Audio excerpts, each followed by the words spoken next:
Hello friends, welcome back to my channel study plus. आज का हमारा टॉपिक है इंग्लिश ग्रामर फ्रेजेस। ठीक है, तो फ्रेजेस में हम क्या क्या पढ़ने वाले हैं आज।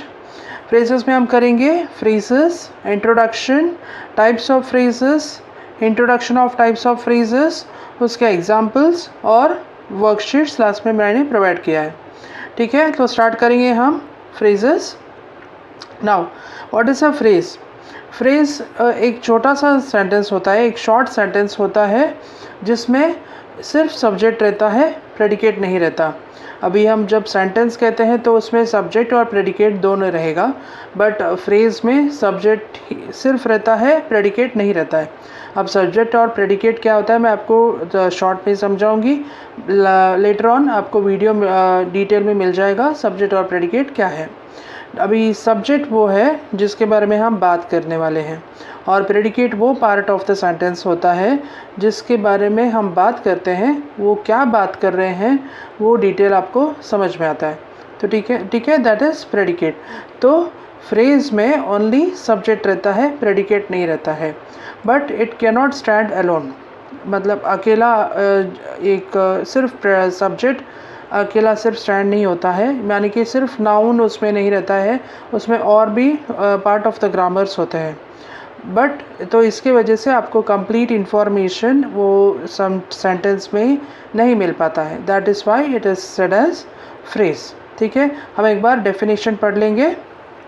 Now phrase is a group of word that doesn't have a subject and a predicate. A phrase cannot stand alone and does not express a complete thought. ठीक है, तो जो मैंने अभी समझाया आपको, सब्जेक्ट प्रेडिकेट में सिर्फ सब्जेक्ट रहता है, कैनॉट स्टैंड अलोन, सिर्फ अकेला फ्रेज स्टैंड नहीं हो पाता, जिसकी वजह से उसका कंप्लीट जो सेंटेंस का मीनिंग है वो हम लोग एक्सप्रेस नहीं कर पाते। नाउ फ्रेजेस में टाइप्स भी होते हैं, तो वो कौन से टाइप्स हैं?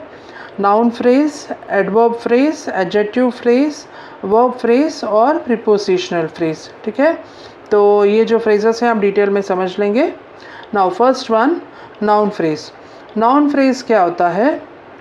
नाउन फ्रेज में आप जो फ्रेज है उसमें नाउन रहेगा और मॉडिफायर रहेगा। नाउ मॉडिफायर क्या है? मॉडिफायर मतलब डिटरमाइनर्स, एडजेक्टिव, आर्टिकल्स और वर्ब रहेगा, और प्रीपोजिशन भी रहेगा। तो ये सपोर्टिंग टू नाउन्स जो भी है ये शॉर्ट में आपको एक फ्रेज में रहेगा, या नाउन के साथ आइदर बिफोर द नाउन या फिर आफ्टर द नाउन। ठीक है, तो ये हम यहाँ पे एग्जांपल्स में देख लेंगे। रीना एंड रितु। अभी हम देख रहे हैं कि यहाँ पे रीना एंड रितु जो है नाउन है, और एंड जो है ये प्रीपोजिशन है। ठीक है, now it is a conjunction. Listening, music. Again यहाँ पे म्यूज़िक जो है वो नाउन है, बट हम म्यूज़िक का हम क्या कर रहे हैं? लिसन कर रहे हैं, बस इतना ही हमें इंफॉर्मेशन है, तो it is verb. Again reading books. Books जो है नाउन है, तो बुक क्या कर रहे हैं? हम रीड कर रहे हैं। New student. स्टूडेंट जो है यहाँ पे हम देख रहे हैं a new student. So A is article, new is adjective जो स्टूडेंट के बारे में बता रहा है, और student is again noun. Awesome scenery. Again आपको नाउन के बारे में इंफॉर्मेशन मिल रहा है थोड़ा सा, दैट इज़ ऑसम। ठीक है, तो जब ऐसा इस शॉर्ट सेंटेंस रहेगा तो इस टाइप ऑफ सेंटेंस को कहेंगे नाउन फ्रेज। ठीक है, now moving on to our next type of phrase, that is adjective phrase. Again अभी adjective phrase क्या है? जो आपको नाउन के बारे में और डिटेल में आपको इंफॉर्मेशन देता है, तो उसे कहते हैं हम adjective phrase. ठीक है, पहले एक बार इसका डेफिनेशन पढ़ लेंगे। Adjective phrase, the structure of an adjective phrase is usually a noun or a pronoun, that is a subject, followed by an adjective, adverb और preposition modifier. ठीक है, तो adjective में हमें noun के बारे में इंफॉर्मेशन मिलता है जो adjective होता है, followed by adverb रहेगा या फिर preposition रहेगा। ओके, तो एग्जांपल्स देख लेंगे इसका। The first one is the old man was walking slowly. तो ओल्ड मैन, मैन को हमने मॉडिफाई कर दिया old man with the adjective, ठीक है। तो old man was walking slowly, so old man is adjective. The small dog was barking loudly, now which is the noun here, यहाँ पे noun है डॉग, और इसको मॉडिफाई हम लोग ने एडजेक्टिव से कर दिया, that is small dog. So the small dog जो आप मार्क करेंगे एडजेक्टिव फ्रेज करके। Now third one, the blue sky was beautiful, यहाँ पे स्काई क्या है, ब्लू है, तो स्काई इज नाउन, ब्लू हमें डिटेल में आपको समझाया कि स्काई कैसा है, ब्लू है, तो again it is adjective phrase. तो हम जब मार्क करने को आपको बताया जाएगा तो आप मार्क क्या करेंगे, the blue sky. Now fourth one, the red dress was gorgeous, तो ड्रेस यहाँ पे नाउन है, द रेड ड्रेस आपको इंफॉर्मेशन मिल रहा है, so the red dress is adjective phrase. The black board was scraped, the board is noun, and how is the board, that is black, so again adjective phrase, ठीक है। तो इस तरह से आप अंडरस्टैंड करेंगे कि adjective phrase क्या है। Now moving on to our next type of phrase, that is verb phrase। अभी verb phrase वो होता है जिसमें एक verb रहेगा, एक noun रहेगा और एक helping auxiliary verb रहेगा। Now auxiliary verb का meaning है helping verb, ठीक है। तो जैसे इस द, ठीक है, द ऐसे टाइप हैव बीन, ऐसे जब सेंटेंस में रहेगा तो वो रहता है ऑक्सिलरी वर्ब। और mom is cooking, cooking is verb, is auxiliary verb जो है, although which is also known as helping verb, ठीक है। हमें सेंटेंस पढ़ लेंगे। First one, my mom is cooking my favourite dish. अभी यहाँ पे वर्ब क्या है, कुकिंग, और हेल्पिंग वर्ब इज, और नाउन क्या है, mom, so mom is cooking is verb phrase. Second one, I have been writing for a long time. Now writing is verb, have been is again auxiliary verb. He was walking first to the bank, I suppose it is fast, so fast to the bank, so walking, was walking is auxiliary, and he is noun, pronoun you can see here, ठीक है। तो he was walking is verb phrase। they are playing for the tournament, playing is verb, are playing is auxiliary, they or comes under pronoun, so they are playing is verb phrase, understood। So that is how you understand it in the sentence. When the verb phrase comes, you have to underline, okay। Now moving on to our next type of phrase, that is adverb phrase। Now adverb phrase क्या होता है, जब आपको verb के बारे में और detail में समझ में आता है तो उसे कहते हैं adverb phrase। Now एक बार इसका इंट्रोडक्शन पढ़ लेंगे। Adverb phrase is defined as a phrase that can be used for adding more information about place, time, manner, cause of degree to a verb, an adjective, a phrase or another adverb, ठीक है। जैसे मैंने आपको कहा, जब आपको verb के बारे में या फिर जो भी noun है या adjective है उसके बारे में आपको और ज़्यादा डिटेल में मालूम पड़ता है, इंफॉर्मेशन वो वर्ड से मालूम पड़ता है, तो भी उसे कहते हैं adverb phrase, adding to the verb, so adverb phrase. Now examples हम देख लेंगे। Early this morning I went for a job, तो वेंट फॉर ए जॉब ये वर्ब है, कब गए, early this morning, so early this morning is adverb phrase.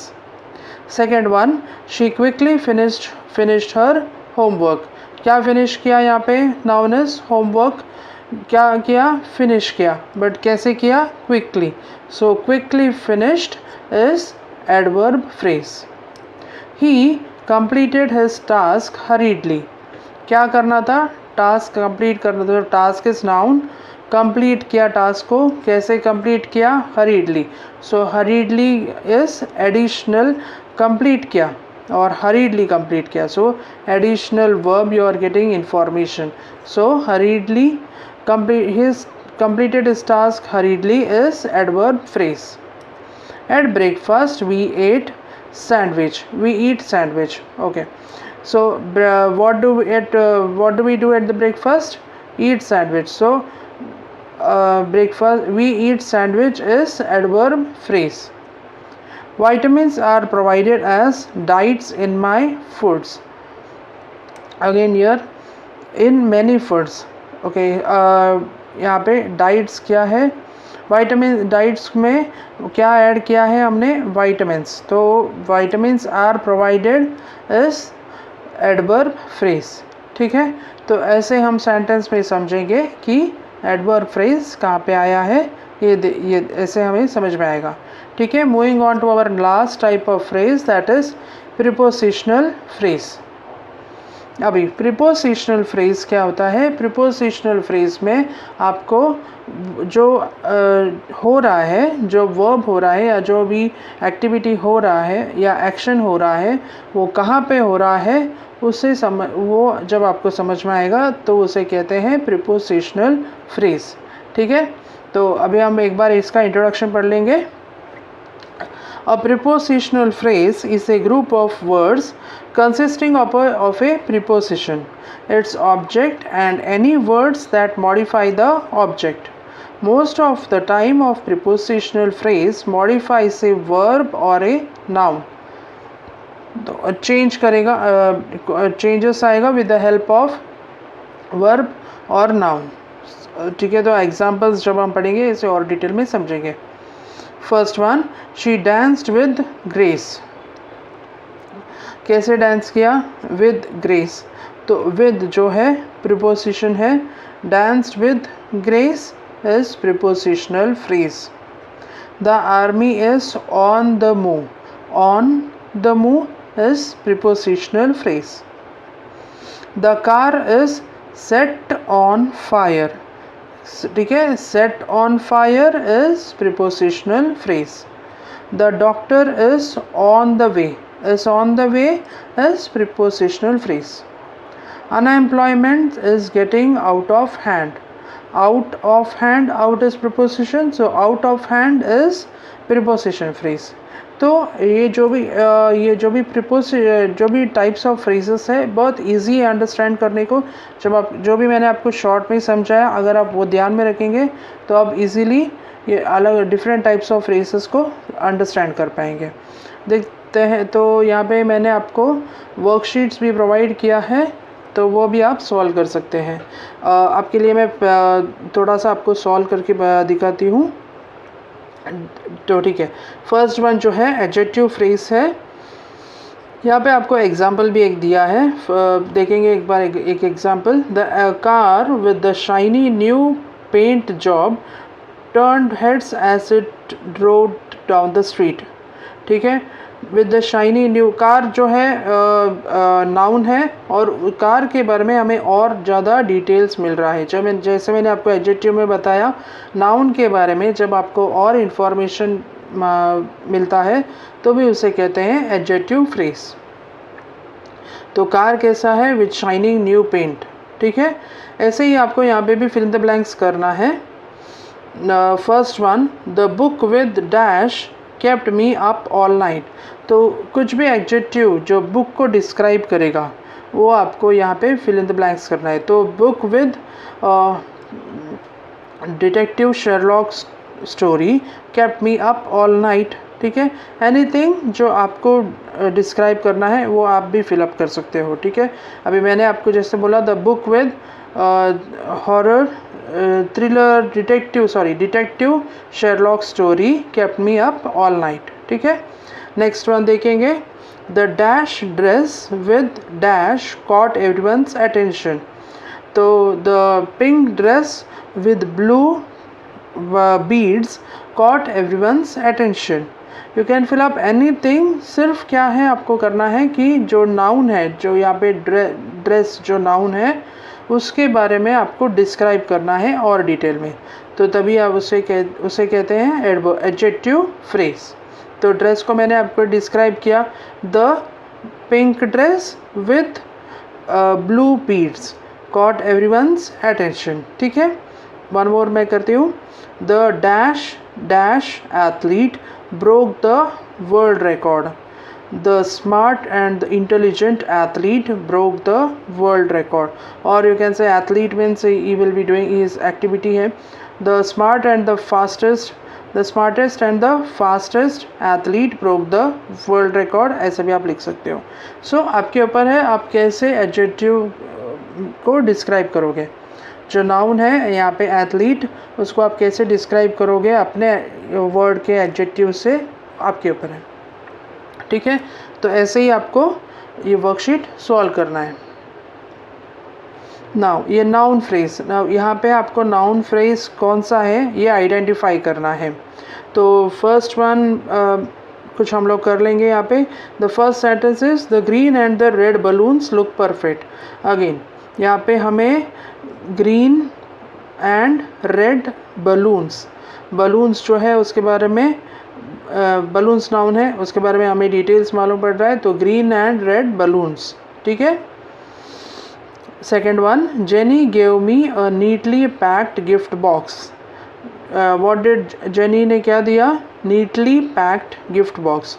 Now gift box भी यहाँ पे जिसके बारे में हम बात कर रहे हैं, तो जो नाउन है वो है गिफ्ट बॉक्स, तो नीटली पैक्ड, तो neatly packed gift box is noun phrase, sorry. Now third one, the end of the story was exciting. तो हम किसके बारे में बात कर रहे हैं, story. End of the story was how exciting, तो the story was exciting, that is you can underline as noun phrase. ठीक है, now fourth one, my old book of maps is here. किसके बारे में हम क्या बात कर रहे हैं, मैप के बारे में। और क्या समझ में आ रहा है, ओल्ड बुक ऑफ मैप्स, तो बुक मैप क्या है, ओल्ड बुक, तो old book of maps. That is how you understand how is what is noun phrase. ठीक है, ऐसे आपको और भी जो 10 यहाँ पे सेंटेंसेस है उसको अंडरलाइन करना है। नाउ नेक्स्ट वन जो है प्रीपोजिशनल फ्रेज। यहाँ पे आपको क्या समझ में आएगा, मैंने आपको बताया का प्रीपोजिशनल फ्रेज जो भी एक्शन या एक्टिविटी है वो कहाँ पे हो रहा है, जब आपको वो समझ में आता है तभी उसे उस सेंटेंस या शॉर्ट सेंटेंस को या फ्रेज उसे कहते हैं प्रीपोजिशन फ्रेज। नाउ देखेंगे यहाँ पे फर्स्ट सेंटेंस आपको ऑलरेडी किया हुआ है, around the garden we often see a rabbit hopping. तो यहाँ कहाँ पे, गार्डन के कहाँ पे हो रहा है, अराउंड द गार्डन। रैबिट कहाँ पे हॉप कर रहा है, अराउंड द गार्डन। तो आपको समझ में आ रहा है प्लेस, तो you will underline around the garden. यहाँ पे अराउंड अंडरलाइन किया हुआ है क्योंकि अराउंड जो है वो प्रीपोजिशन है और complete around the garden is phrase, तो इसके लिए आपको अराउंड द गार्डन अंडरलाइन करना है। Second one, our teachers are hosting a meeting in the library after school. कहाँ पे हो रहा है, इन द लाइब्रेरी, तो इन द लाइब्रेरी आप अंडरलाइन करोगे। Third one, every year we dance with my friends near the big pond. कहाँ पे हो रहा है, near the big pond. Okay, तो ऐसे ही आपको बाकी जो सेंटेंसेस है वो भी अंडरलाइन करना है। Next one, adverbial phrase. Adverbial phrase में आपको और भी वर्ब के बारे में और ज़्यादा डिटेल मिलता है, तभी उसे कहते हैं हम एडवर्बियल फ्रेज। ठीक है, तो कुछ सेंटेंसेस में आपको बता देती हूँ। The child ran as quickly as she could to the other side. तो यहाँ पे एडवर्बियल फ्रेज क्या है, वो रैन, तो ran is verb, as quickly as जो और भी ज़ोर से उसने और भी फास्ट भाग रही थी, क्विकली एज मतलब और भी फास्ट भाग रही थी। तो ये इसमें आपको वर्ब और भी डिटेल में समझ में आया, तो ran as quickly as, that is adverb phrase. Second one, the little boy hid under the slide during the game of hide and seek. अभी यहाँ पे वर्ब क्या है, हिड, कहाँ पे, अंडर द स्लाइड, तो आपको और डिटेल में समझ में आ गया ये कहाँ पे हाइड किया है, तो hid under the slide. Third one, Charles nodded his head quickly as if he understood. क्या किया उसने? नॉड किया, जो वर्ब है। कैसे नॉड किया? क्विकली। तो और वर्ब के बारे में और डिटेल में हमें समझ में आ रहा है, तो उसे कहेंगे हम adverb phrase which is nodded his head quickly. ठीक है, अभी और जो रिमेनिंग सेंटेंसेस है वो आपको सॉल्व करना है। ठीक है, now thanks for watching the study plus.